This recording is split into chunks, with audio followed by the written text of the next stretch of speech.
এখন আমরা দেখব কিভাবে আমরা লক ইনস্টল করার পরে আমাদের লক ডিভাইসে জিমেল ওপেন করতে পারে। আমরা সর্বপ্রথমে প্লে স্টোরেই যাব।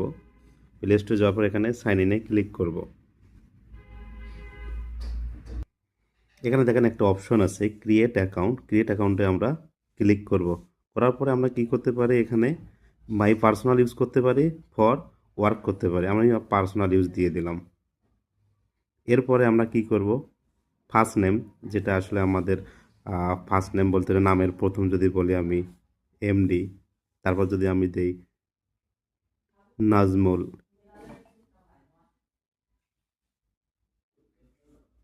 তারপর নেক্সট করে দিলাম। এরপরে আমরা যদি বলি এখানে মাস, মাস যেটা হবে মাস দিলাম, ডেট দিলাম আমি, তারপর ইয়ার দিলাম। অবশ্যই এখানে 18 বছর হতে হবে, ঠিক আছে। ইয়ার যদি আমি দেখা যাচ্ছে এখানে 2000 সালেই দিলাম। জেন্ডার, জেন্ডারে আপনি মেল না ফিমেল আপনি অবশ্যই দিবেন, আমি মেলে দিয়ে দিলাম। তারপরে নেক্সট করলাম এখানে। এরপরে দেখেন এখানে একটা অটো আছে। আমি চাইলে এখানে অটো যে কোনো একটা সিলেক্ট করতে পারি, নাহলে নিজের মতো কাস্টমাইজ করতে পারি। আমি একটা অটোতে সিলেক্ট করলাম।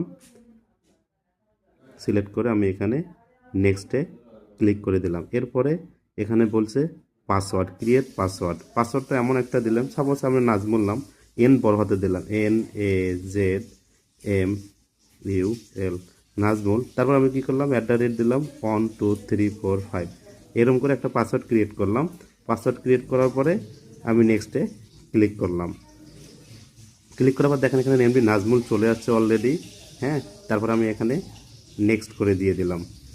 এখানে আমি যদি সব কিছু এগ্রি করে দেই, তাহলে আমাদের এখানে এগ্রি অন হয়ে যাবে, মানে সব কিছু আমি আমার পারমিশন দিয়ে দিলাম। আমার গুগল সার্ভিসটি এখন পারমিশনে চলে যাচ্ছে। এগুলো কিছু টার্ম অ্যান্ড কন্ডিশন আসবে, আপনারা অবশ্যই পারমিশন দিয়ে দিবেন এবং আপনার আপনার মতো করে এখানে কাস্টমাইজ পারমিশন দিতে পারবেন, ঠিক আছে।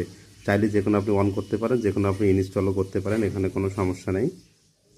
যেহেতু আমার দরকার আমি স্কিপ করলাম, আমি আমার ডাইরেক্ট প্লে স্টোরে চলে আসলাম। এইটা হলো আমাদের জিমেল ওপেন করে কাস্টমারকে প্লে স্টোর অন করে দেওয়া। থ্যাংক ইউ, আসসালামু আলাইকুম।